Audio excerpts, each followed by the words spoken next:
Hello, my dear students, how are you? I hope and believe that all of you are very well and fit by the grace of Almighty Allah. I know you are missing your favorite campus. We are also missing our loving students, but nothing to do. All of you know that this is the time of maintaining social distance. So, in this moment, we should maintain balanced diet and don't go out.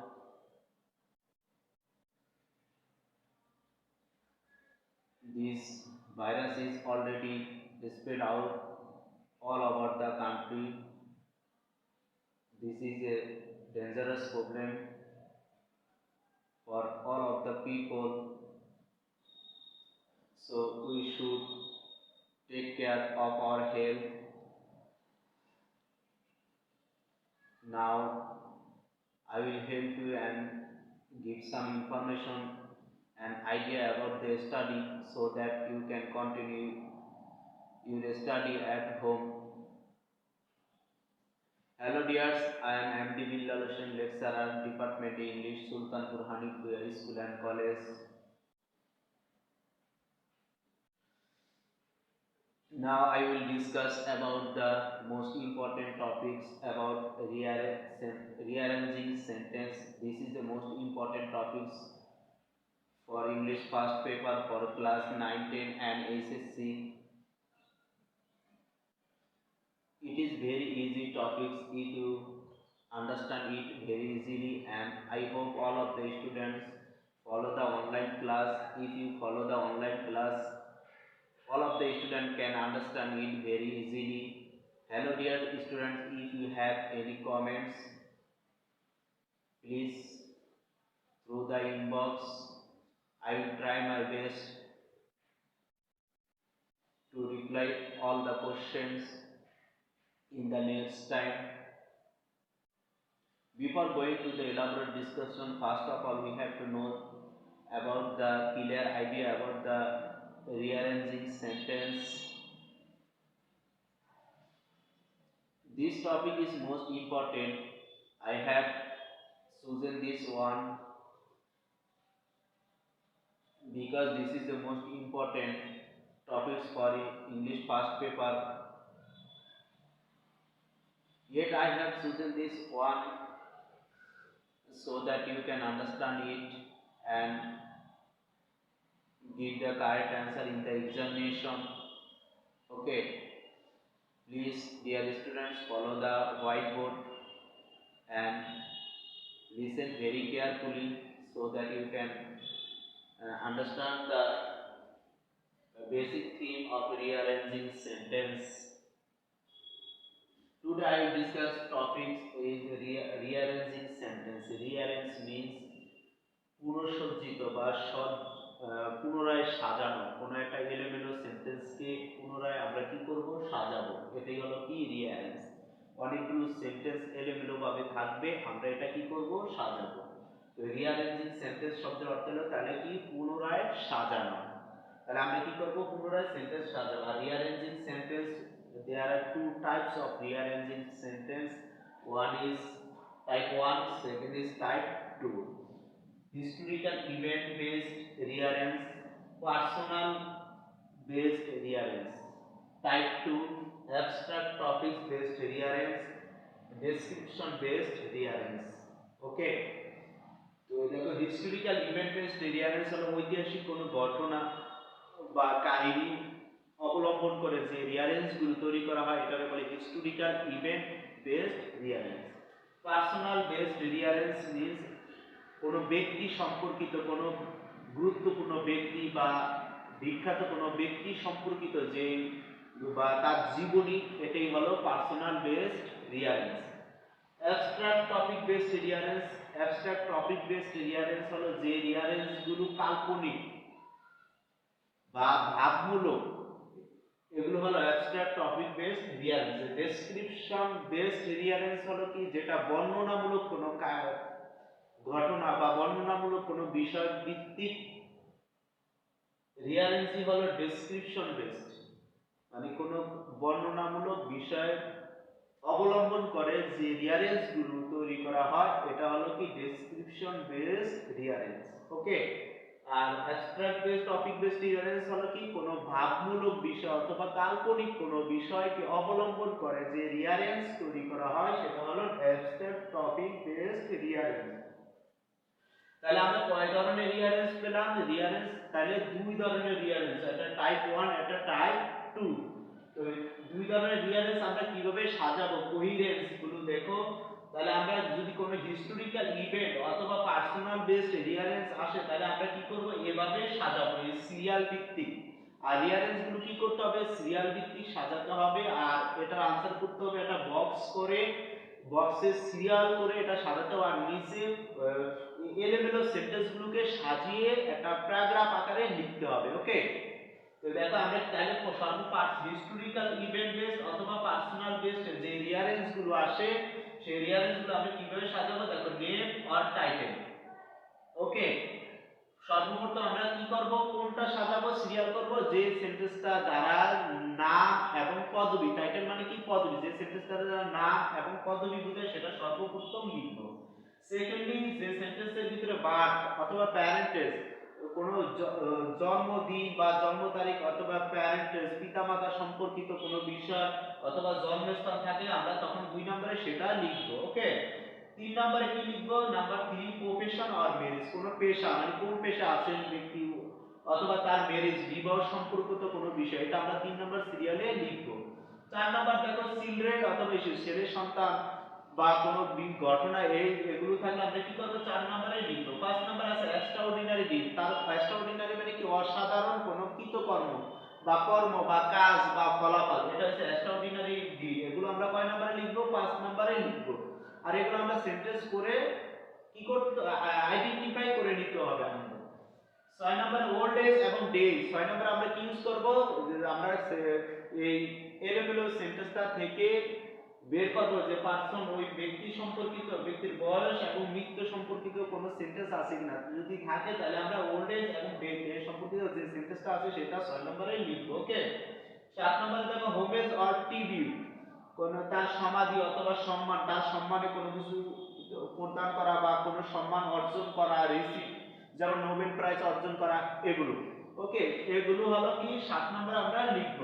8 নম্বরে দেখো remembrance, তার স্মরণে আমরা কিছু করলাম কিনা বা তার স্মরণে কোনো কিছু করা হয়েছে কিনা, এগুলো হলো কি রিমেম্বারেন্স। এগুলো আমরা কয় নম্বরে লিখব, 8 নম্বরে লিখব। ওকে, তো দেখো type 2 abstract topic based reference and description based reference সব আমরা কিভাবে লিখব। 1 নাম্বার আমরা কি করব, ডেফিনেশন, ডেফিনেশন মানে কি সংজ্ঞা, আর নেচার মানে প্রকৃতি, এগুলো আমরা কি করব 1 নম্বরে লিখব। 2 নম্বরে গুড সাইড উইথ एग्जांपल, আমরা ভালো দিকগুলো উদাহরণ সহকারে লিখব, এটা কয় নাম্বার আসবে, সেকেন্ডলি আসবে। 3 নম্বরে ব্যাড সাইড উইথ एग्जांपल, এবং যদি খারাপ কোনো দিক থাকে এগুলো আমরা কি করব, উদাহরণ সহকারে দেখব। প্রথম খারাপ সাইডগুলো লেখো এবং এর উদাহরণ থাকলে উদাহরণ লিখব। 4 নম্বরে মেথডস টু সলভ চেক ডেভিড, এবং কোনো সমস্যা থাকলে এটা কি করব, এটা মেথডস মানে সমাধানের পদ্ধতি, মেথড মানে পদ্ধতি, এবং এটা চেক দ্য ইভিলস এবং খারাপ দিকগুলো নিবারণ করা, এগুলো আমরা কি করব, যাচাই করব। যাচাই করে এটা আমরা 4 নম্বরে লিখব। দেন 5 নম্বরে কনক্লুডিং লাইন মানে সমাপ্তি যে বাক্যটা থাকে, ফিনিশিং লাইন অথবা কোনো প্রশংসামূলক এরকম কিছু ট্রিবিউট অথবা রিমেম্ব্রান্স এই ধরনের কোনো বাক্য বা সেন্টেন্স থাকলে আমরা সেটা সবার শেষে কনক্লুডিং লাইনে লিখব। তো dear students, in this way I hope all of the students practice it at home. If you practice it at home more and more, I hope all of the students can understand it very easily and cut a good figure in the examination. Okay, now I will see you practice session of reference, personal based reference. দেখো personal based রিয়ারেন্স, personal based রিয়ারেন্স হলো কি, personal based রিয়ারেন্স Dhaka board 2019 সালে এটা এসেছিল। কোন বোর্ডে, Dhaka board 2019 এ। দেখো এটা একটা সেন্টেন্স আছে এলোমেলো ভাবে, এই সেন্টেন্সটা কিভাবে আছে, এলোমেলো ভাবে আছে। দেখো পার্সোনাল বেসড রিয়ারেন্স ঢাকা বোর্ড 2019, এটা শামীমের গল্প। শামীম নামে একটা ছেলে ইয়াং ছেলে তার মানে তার জীবনী সম্পর্কিত বা তার জীবনের সংগ্রাম বা কর্মজীবন সম্পর্কিত একটা কি রিয়ারেন্স, আর এই রিয়ারেন্সটা এলোমেলো ভাবে আছে, এটা আমি তোমাদেরকে কি করব সাজিয়ে দেখাবো। দেখো, Shamim got a lease of land in his village. Shamim কি করছে, যে Shamim got a lease of land in his village, Shamim তার গ্রামে এক টুকরো জমি লিজ মানে কি লিজ নিয়েছে অথবা ধার নিয়েছে। Shamim's lot has change radically, শামীমের তাৎক্ষণিকভাবে অনেক পরিবর্তন হয়েছে। Poverty forced him to look for work, দারিদ্র তাকে বাধ্য করছে কাজ অনুসন্ধান করতে।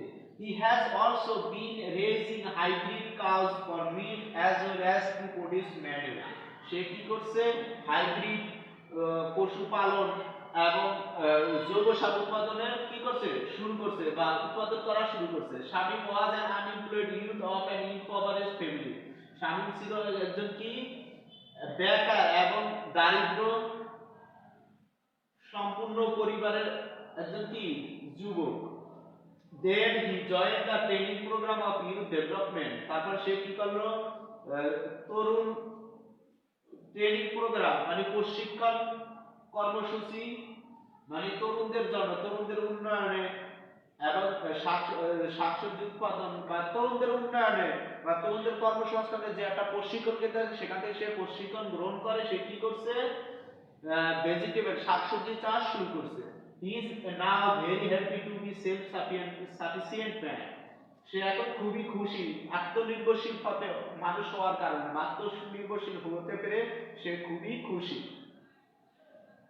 হি অ্যাপ্লাইড হিজ নিউ, সে তার প্রয়োগ করছে নতুন এবং ইমপ্রুভড নলেজ, তার উন্নত জ্ঞান ফর কাল্টিভেটিং ভেজিটেবল, শাকসবজি চাষাবাদে তার উন্নত জ্ঞান এবং নতুন জ্ঞান প্রয়োগ করে শাকসবজি চাষাবাদ করে সে কি খুবই খুশি। হি অ্যাপ্লাইড, সে তো প্রয়োগ করছে কি তার নতুন জ্ঞান কি করতে শাকসবজি চাষাবাদে। ওকে, এই এলোমেলো সেন্টেন্স গুলোকে আমরা এখন কি করব সিরিয়াল করে বা রিয়ারেঞ্জ আকারে এটা আমরা কি করব সাজাবো। তো দেখো, এটা একটা কি পার্সোনাল বেসড রিয়ারেঞ্জ, এই পার্সোনাল বেসড রিয়ারেঞ্জ আমরা কি করি প্রথম নাম বা টাইটেল থাকলে এটা আমরা ইউজ করি। দেখো এটার ভিতরে নাম বা টাইটেল সহ আছে কি Shamim was an unemployed youth of an impoverished family. দেখো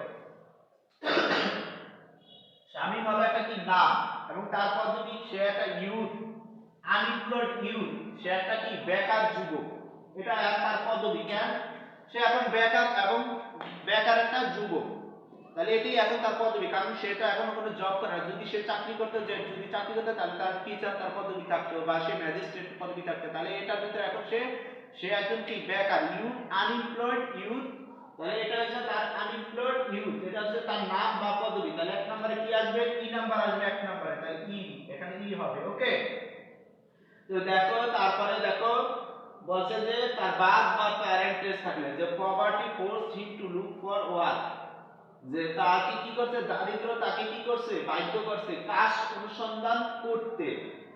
কাজ দেখো এটার ভিতরে কোনো বার্থ এবং প্যারেন্টেজ সম্পর্কে কিছু বলা আছে, এই সেন্টেন্সগুলোর ভিতরে বার্থ এবং প্যারেন্টেজ সম্পর্কে কোনো কিছু নাই। তাহলে আমরা কি করতে হবে 3 নম্বরে চলে যাব প্রফেশন এবং মেরিজ। তাহলে দেখো poverty forced him to look for work, তাহলে তাকে দারিদ্র তাকে কি করছে বাধ্য করছে কাজ অনুসন্ধান করার জন্য।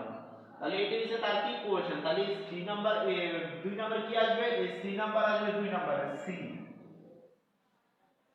তারপরে দেখো চিলড্রেন ইস্যু, দেখো তারপরে কি আসবে যে then he joined the training programme, এই কাজের সন্ধানে গেছে he joined the training programme of youth development and receive training in vegetable cultivation. দেখো তার এই প্রফেশন শুরু হয়েছে, তাহলে প্রফেশনের পরে সে কি করছে দারিদ্র তাকে কাজ অনুসন্ধান করতে বাধ্য করছে, সে এই কাজ অনুসন্ধান করতে গিয়ে কোথায় গেছে ট্রেনিং প্রোগ্রামে গেছে। তাহলে এক নাম্বার আসবে 3 নম্বরে ট্রেনিং প্রোগ্রামে গিয়ে সে কি করছে ট্রেনিং গ্রহণ করছে। ট্রেনিং গ্রহণ করার পরে সে বাসায় এসে কি করছে Shamim got a lease of land in his village, তাই সে কি করছে একটুকু জমি লিজ দিয়েছে, কারণ জমি ছাড়া তো আর চাষাবাদ করা যাবে না। ট্রেনিং গ্রহণ করছে কিন্তু আমার জমি নেই চাষ করা, তাহলে হবে আমার জমির ব্যবস্থা করতে হবে, নিজের জমি থাকলে হয়, নিজের জমি থাকলে চাষাবাদ করতে হবে, নিজের জমি না থাকলে আমার কি করতে হবে লিজ নিতে হবে। তাহলে শামীম কি করছে জমি লিজ নিছে, তাহলে এটা আসবে কি 4 নম্বরে তার এক্সট্রাঅর্ডিনারি ডিড। তো দেখো তারপরে আসে যে জমি লিজ দেওয়ার পর যে হি অ্যাপ্লাইড হিজ নিউ, এই যে সে তার নতুন জ্ঞান প্রয়োগ করে চাষাবাদ কি করছে, এই শুরু করছে, কাল্টিভেটিং ভেজিটেবল, চাষাবাদ শুরু করছে। তাহলে এটা আসবে এস নাম্বার, 5 নাম্বার কি আসবে এজ, এক্সট্রাঅর্ডিনারি কাজ। তারপর ওল্ড এজ এবং ডেথ, ওল্ড এজ এবং ডেথ সম্পর্কে যদি থাকে তাহলে সেটা আসবে। দেখো আছে কিনা, নাই। তাহলে হি হ্যাজ অলসো হোমেজ বা টিবিউট, হি হ্যাজ অলসো কি রাইজিং হাইব্রিড কাজ ফর মিল্ক, এবং দেখো সে কি সম্মান অর্জন করছে কিনা, দেখো হোমেজ। তাহলে হি হ্যাজ অলসো রাইজিং হাইব্রিড কাজ ফর মিল্ক, সে জমি চাষ নিয়ে কি করলো, গরু চাষাবাদ করা শুরু করলো। তাহলে এখানে আসবে কি ডি নাম্বার। ওকে, ডি নাম্বার। তারপরে দেখো ডি নাম্বার গেল, তার প্রফেশন এক্সট্রাঅর্ডিনারি ডিড মানে কি অসাধারণ কৃতকর্ম বা কাজ। তারপরে দেখো Shamim lot has change radically, শামীমের এবার কি সম্মান অর্জন করছে না, শামীমের পরিবর্তন আসছে। দেখো শামীম এবার কি করছে, অনেক চাষাবাদ করে এবং গরু পেলে পশুপালন করে এবং জৈব সার উৎপাদন করে শামীম, এবং কি এখন আত্মনির্ভরশীল এবং স্বাবলম্বী হয়েছে। কিভাবে, তার পরিবর্তন চলে আসে। তাহলে রেডিক্যালি চেঞ্জ, দুই নাম্বার আসবে এখানে। তাহলে সর্বশেষ যে সেন্টেন্সটা বাকি থাকে এখন সেটা বলছে যে রিমেম্বারেন্স কি, দেখো কি আছে সর্বশেষ কোনটা আছে, হি is now very happy to be self sufficient man, তাহলে তার সম্মান কি, সে একজন আত্মনির্ভরশীল এখন। তাহলে এটা ট্রিবিউট, তার সম্মান এসে লাস্টে আসবে কি G number. So dear students, in this way you can practice it at home. So এই তোমাদের কি করতে হবে, হিস্টোরিক্যাল ইভেন্টের যে ক্লুগুলো আছে এই ক্লুগুলো তোমাদের কি করতে হবে, মনে রাখতে হবে। আর এই ক্লু অনুসারে তুমি কি করবে, এই রিয়ারেন্স, পার্সোনাল বেসড রিয়ারেন্স গুলো সাজাবে। ওকে, তো দেখো এবার 2 নাম্বার অ্যাবস্ট্রাক্ট আইডিয়া বেসড রিয়ারেন্স। দেখো এটা দিনাজপুর বোর্ড 2019 সালে এসেছিল, অ্যাবস্ট্রাক্ট আইডিয়া বেসড রিয়ারেন্স। তো দেখো এটার ভিতরে দেখো এটা হচ্ছে কি ডেফিনেশন অনুসারে এটা হবে। তো দেখো definition or nature, definition or nature, এটা ডেফিনেশন। দেখো সংজ্ঞা বা নেচার আসবে, তাহলে এটা কি আসবে, প্রথম সংজ্ঞা অথবা নেচার। দেখো one of them started picking the dog's tail, একটা ছেলে কি করে, এটা তো কাল্পনিক একটা কাহিনী, একটা ওয়ান অফ দেম তাদের মধ্যে একজন কি করছে, পিকিং দ্য ডগস টেল মানে কুকুরের লেজে কি করছে, one of them started picking the dog's tail, কুকুরের লেজটা কি করলো, তোলা শুরু করলো। তাহলে এখানে বি নাম্বার আসবে, বি না সরি ডি নাম্বার। ওয়ান্স, এই দেখো ওয়ান্স আছে একদা, এটা অতীতের কোনো কাহিনী বা কল্পনা, কাল্পনিক বিষয়, এগুলো হলো কি ওয়ান্স দ্বারা হয়। Once a dog was eating a bony piece of meat under a tree, একদা কোনো এক সময় একটা কুকুর কি করলো, এক টুকরো মাংস নিয়ে গাছের উপরে গিয়ে খেলো। তো দেখো তাহলে ওয়ান্স এক নাম্বার আসবে, তো সংখ্যাটা আগে আসবে। তাহলে ডি নাম্বার এক নাম্বার আসবে ডি। তো দেখো তারপরে বলছে নেচার থাকলে নেচার আসবে, যে crow saw him and wish to eat that, একটা ক্রো কি করলো, তাকে দেখলো, এন্ড উইশ তারও ইচ্ছা করলো কি খাওয়ার জন্য। তাহলে এখানে আসবে কি জি নাম্বার, দুই নাম্বার আসবে ক্রো saw him and wish to ইট, এটা কি ভালো সাইড না, একটা কাক আরেকটা কাক তাকে দেখলো, এটা তো গুড সাইড, এটা এক্সাম্পল। তো দেখো তারপরে আসে it flew away and after some time return with another crow, it flew এটা উড়িয়ে যাওয়ার পর এন্ড আফটার সাম টাইম কিছুক্ষণ সময় পর রিটার্ন উইথ অ্যানাদার ক্রো, আর একটা কাক কি করলো, আসলো। দেখো এটাও একটা গুড সাইডের কি এক্সাম্পল। তাহলে এটা হবে ইট ফ্লি, এক নাম্বার আসবে, এটা কি এক নাম্বার। ওকে, তো এক নাম্বার যদি আসে, তো দেখো তো এক নম্বরে কি আসবে, it flew away and after some time returned with another crow। তো সি নম্বরে দেখো both the crow, এমন কি দুইটা কাক চলে আসে না, তাহলে both না উভয়, তাহলে both the crow went near the dog, কি করলো, উভয় কাকটি কুকুরটার কাছে গেল, কার কাছে গেল, কুকুরটার কাছে গেছে। তাহলে সি নাম্বার আসবে এখানে। ওকে, তারপরে দেখো বলছে the dog broke the bone and looked at the crow, এটাও হবে না। তারপরে one of them started picking the dog's tail, তো দেখো এই দুইটা কাক আসছে, দুইটা কাক আসার পর একটা কি করলো, one of them তাদের মধ্যে একজনই কি করলো, picking the dog's tail কোনো কিছু মারা শুরু করলো কুকুরের লেজে। তাহলে বি নাম্বার আসবে এখানে। এটা হচ্ছে কি গুড ব্যাড সাইড, দেখো এটা হচ্ছে খারাপ সাইড। তারপরে দেখো তারপরে আসে আসে কোনটা, the dog not only felt disturb but also became angry. এই দেখো এংরিও একটা কি ব্যাড সাইড, তাহলে এটা আসবে কি the dog not only felt disturb but ডিস্টার্বটাও কি একটা ব্যাড সাইড, তাহলে এটা আসবে। তারপরে ই নাম্বার গুড সাইডের পর কি ব্যাড সাইড আসবে, ই নাম্বার। তারপরে দেখো the dog broke the bone and look at the crow, তাহলে কি করলো, দ্য ডগ ব্রোক দ্য বোন, কুকুরটা কি করলো, মাংসটা ফেলে দিল মানে হাড়টা ফেলে দিল, and look at the crow, এবং কাকের দিকে তাকালো। এটাও কি তার পদ্ধতি, এটা কি ছিল তার মেথড। এটা 4 নাম্বার, এটা মেথড, তার সমাধানের মেথড টু সলভ, তাহলে এটা আসবে এ নাম্বারে। এন্ড লাস্টে কি করে কনক্লুডিং লাইন আসবে, তাহলে কোনটা আসবে, ইন দা মিড টাইম ইতিমধ্যে দা আদার ক্রো ফ্লিউ অ্যাওয়ে উইথ দা বোন, ইতিমধ্যে আমরা টাকা কি করে এসে নিয়ে গেল, সর্বশেষ লাইন, তাহলে এই নাম্বার হবে এটা। তো dear students, I hope all of the student can understand it very easily. In this way you can practice it at home. If you practice in this way, I hope all of the students can understand it very easily. This is your again homework. No more today. See you again in the next class with a new topics. Thank you very much.